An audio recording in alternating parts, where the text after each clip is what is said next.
Hi Mark, I'm Jennifer, number 7. Today I'm reading I Have a Dream speech by Martin Luther King Jr., delivered on August 28, 1963 at the Lincoln Memorial, Washington, D.C. I'm happy to join with you today in what will go down in history as the greatest demonstration for freedom in the history of our nation. 5 years ago, a great American in whose symbolic shadow we stand today signed an Emancipation Proclamation. This momentous decree came as a great beacon light of hope to millions of Negro slaves who had been seared in the flames of withering injustice. It came as a joyous daybreak to end the long night of their captivity.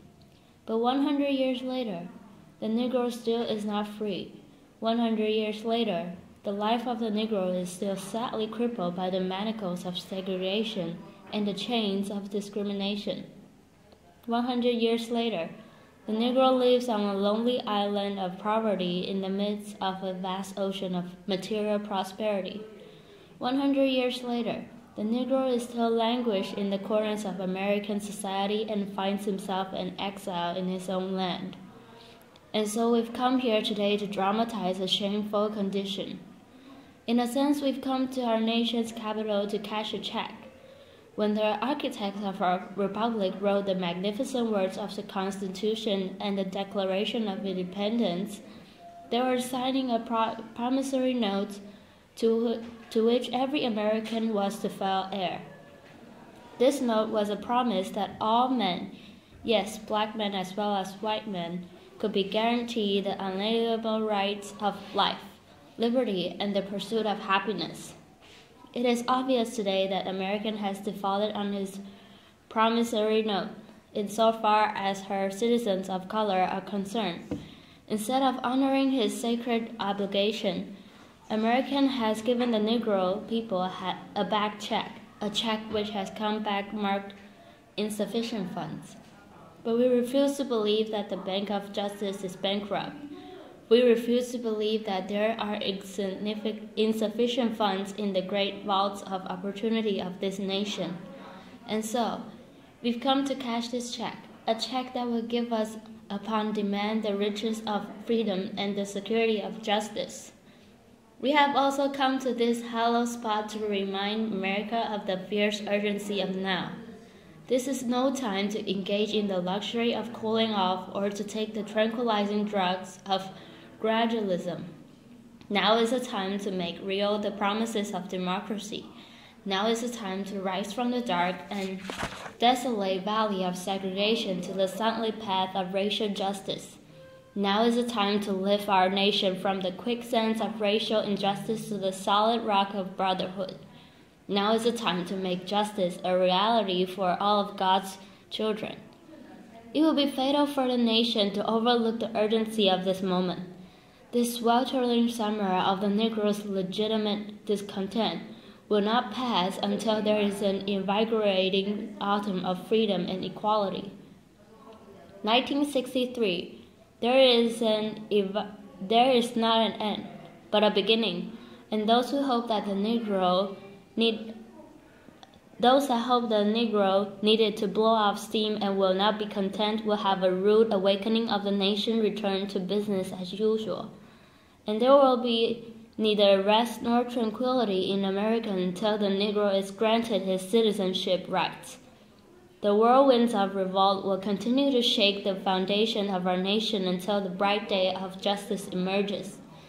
But there is something that I must say to my people who stand on the warm threshold which leads into the palace of justice.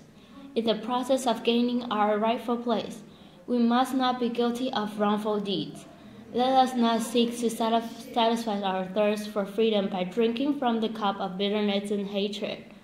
We must forever conduct our struggle on the high plane of dignity and discipline. We must not allow our creative protest to degenerate into physical violence. Again and again, we must rise to the majestic heights of meeting physical force with soul force.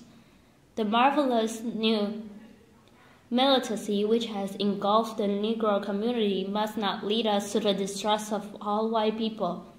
For many of white brothers, as evidenced by their presence here today, have come to realize that their destiny is tied up with our destiny, and they have come to realize that their freedom is inextricably bound to our freedom. We cannot walk alone, and as we walk, we must take the pledge that we shall always march ahead. We cannot turn back. There are those who are asking the devotees of civil rights, when will you be satisfied? We can never be satisfied as long as a Negro is a victim of the unspeakable horrors of police brutality. We can never be satisfied as long as our bodies, heavy with the fatigue of travel, cannot gain lodging in the motels of highways and the hotels of the cities. We cannot be satisfied as long as the Negro's basic mobility is from a smaller ghetto to a larger one. We can never be satisfied as long as our children are stripped of their selfhood and robbed of their dignity by signs stating, "For whites only." We cannot be satisfied as long as a Negro in Mississippi cannot vote and a Negro in New York believes he has nothing for which to vote. No, we are not satisfied. And we will not be satisfied until justice rolls down like waters and the righteousness like a mighty stream. I'm not unmindful that some of you have come here out of great trials and tribulations. Some of you have come fresh from narrow jail cells, and some of you have come from areas where your quest for freedom left you battered by the storms of persecution and staggered by the winds of police brutality. You have been the veterans of creative suffering. Continue to work with the faith and unearned suffering in redemptive. Go back to Mississippi. Go back to Alabama. Go back to South Carolina. Go back to Georgia. Go back to Louisiana. Go back to the slums and ghettos of our northern cities, knowing that somehow this situation can and will be changed. Let us now wallow in the valley of despair. I say to you today, my friends, and so even though we face the difficulties of today and tomorrow, I still have a dream. It is a dream deeply rooted in the American dream. I have a dream that one day this nation will rise up and live out the true meaning of its creed. We hold this truth to be self-evident, that all men are created equal.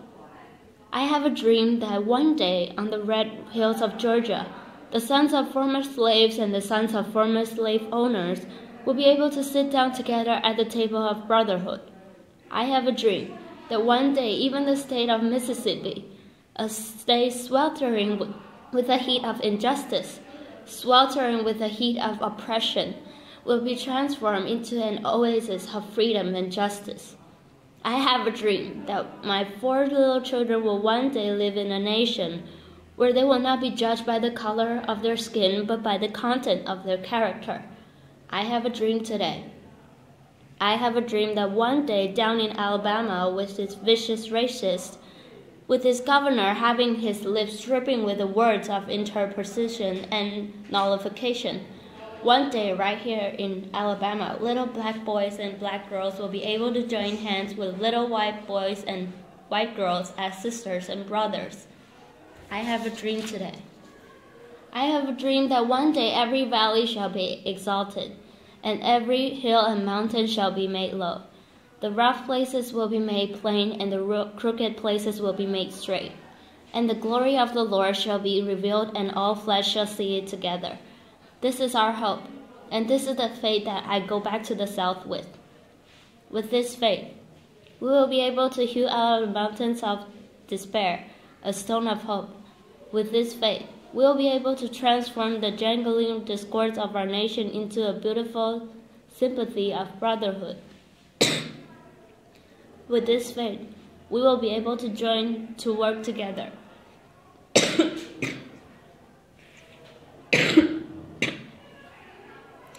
To pray together, to struggle together, to go to jail together, to stand up for freedom together, knowing that we will be free one day.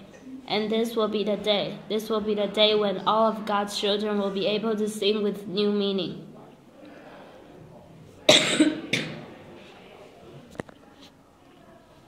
And this will be the day. This will be the day when all of God's children will be able to sing with new meaning. My country, this of thee, sweet land of liberty, of thee I sing. Land where my fathers died, land of the pilgrim's pride. From every mountainside, let freedom ring. And if America is to be a great nation, this must be true.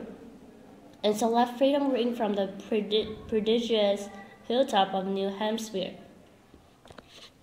Let freedom ring from the mighty mountains of New York. Let freedom ring from the heightening Alleghenies of Pennsylvania. Let freedom ring from the snow-capped Rockies of Colorado. Let freedom ring from the curvaceous slopes of California.